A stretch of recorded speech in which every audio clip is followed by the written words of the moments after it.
Mr. Piacentino, how big is the share of the Italian and European industry in total carbon emissions? It is not so easy to say because the allocation of greenhouse gas emissions on sectors is something a bit critical. In most of reports we can see that energy industry is the largest contributor to the total emissions, but in some way we should reallocate these emissions to the sector that are consuming the electricity and heat produced in centralized strategies. So, basing on the sectoral classification by the intergovernmental panel on climate change, we can say that on a EU 28 scale we have emissions in the order of 4.5 billion tons of CO2 equivalent, and almost 1.2 billions are up to the energy industry intended as public heat and electricity utilities and refining industry. The manufacturing industry accounts approximately for 500 megatons of CO2 equivalent, with the chemicals and the steel and industry playing the main role with over respectively 70 and 100 megatons. But do you see any positive trends in the reduction of this emission? Actually, there are different drivers in the time historical trends of emissions, and we have experienced on a EU scale and on an Italian scale in particular a sharp decrease in the last few years, but it is not only due to our merits, because as drivers we must consider the production levels in industry, and also phenomena which are occurring, like the gradual conversion in the structure of industry. For instance, we have a gradual conversion toward the less energy-intensive sectors, and this is something that could be strategically appreciated from an environmental point of view, but having a strong industry is also interesting because you guarantee your long-term financial perspectives. The Italian dependency on Russian gas or foreign gas, is that an issue discussed in Italy? It is quite strange. If we today read the reports of the National Strategic Energy Plan, the only one Italy has published in its history in 1988, it was said our main goal was increasing the share of gas. So we built a lot of infrastructures from Algeria, from Russia and so on. And once these infrastructures are available, it is not that easy to convert the system. In the last few years, something strong has been happening, and mainly the power sector has been significantly converted to, the share of renewables to the total supply, electricity supply has increased gradually, and even mainly based on solar, PV and wind. What are the main challenges in front of the European industry when we are talking about reducing their carbon footprint? The main goals, you must keep into account that energy use of fuels is not the only source of greenhouse gas emissions in industry, because we have a non-energy use of fuel for production of plastics and so on. But these are factors you can with the difficulty modify. On the side of reducing energy use, you must promote some strong action on efficiency, and I think there are three main directions. The first, the real core of our energy saving potential is utilization of the enormous amounts of waste heat we are currently discarding with no use. Then a second step is the crucial role of maintenance. We have a very most of European and Italian too industry is based on small and medium enterprises.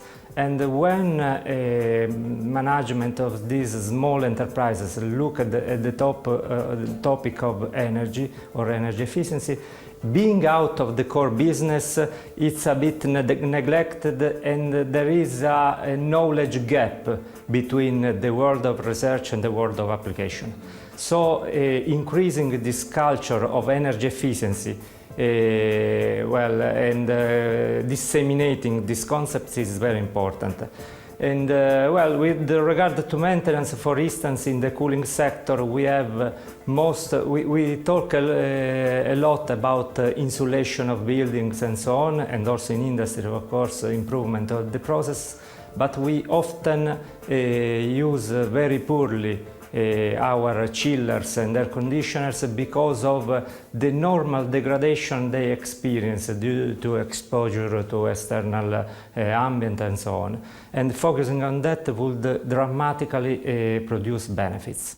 Could you mention some good example of active cooperation among industrial operators connected into clusters via district heating and cooling or industrial waste heat recovery? This is a very hot topic today, and a new topic, I will say, because heat and cooling energy is very easy and cheap to distribute over small distances. And this is attracting the interest of researchers, because in industrial district there could be some sort of symbiosis between close industries. Just as an example, if one small industry consumes a lot of electricity and one close industry consumes a lot of heat, on their own they have individually small potential for cogeneration, but if they join their energy demand, we can create an optimal condition for exploiting such situations.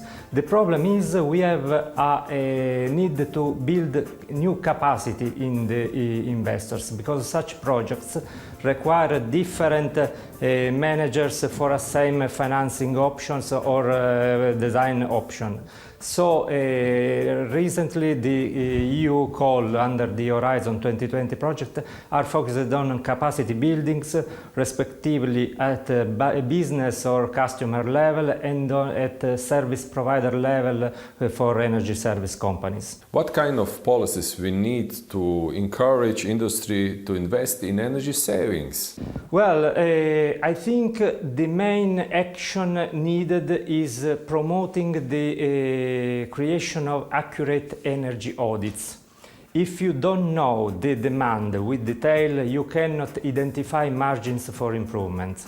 At the moment, unless an industry voluntarily develops an energy management systems like the one required by ISO 50001, it will have a very rough understanding of where, when and how it uses energy. So this is a crucial point that you should address with some new acts. And also, I think some support mechanisms, such as white certificates, have been working somewhere very well. In Italy is one of these cases. We had a great increase in energy efficiency, mainly in the industrial sector, petrochemical plants and so on. And this kind of mechanisms could work very well. What is this white paper? White certificates, they are tradable energy assets for energy savings. So some way distributors of electricity and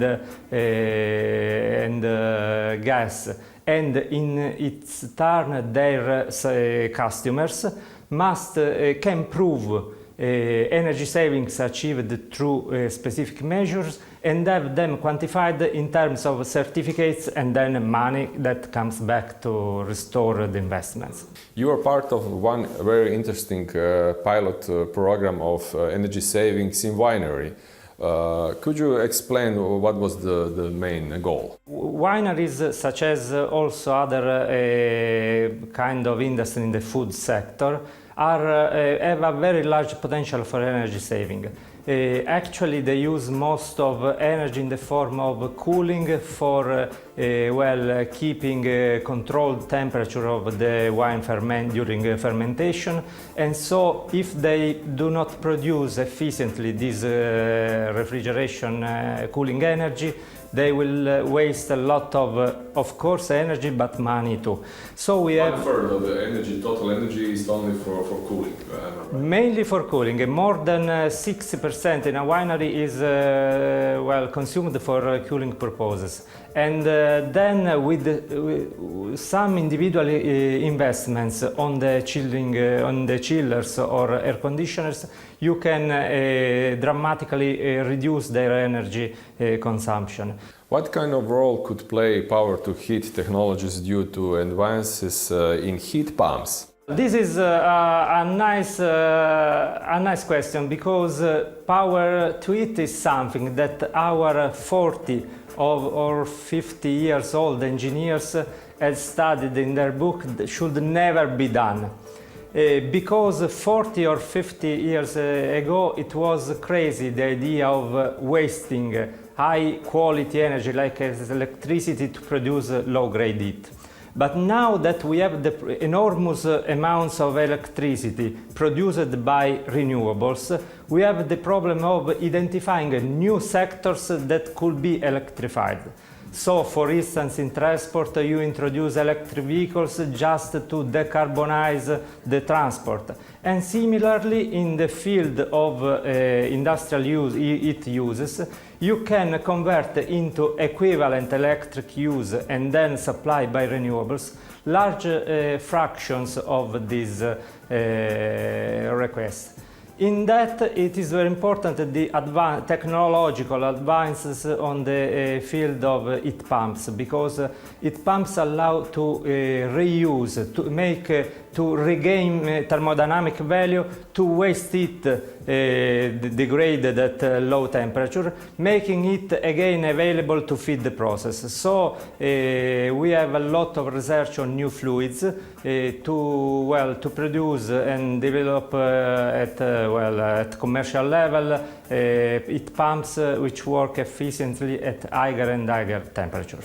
Okay, you can imagine in the future the homes and kitchens without gas, boilers without gas? Yeah, I think we definitely can, because already today there are energy efficiency ratio or COP in heat mode so high in a small air conditioning unit that you can already think of replacing. You have reached the trade-off with the current prices of gas, so you can really look in that direction. Mr. Piacentino, thank you for the interview. Thank you.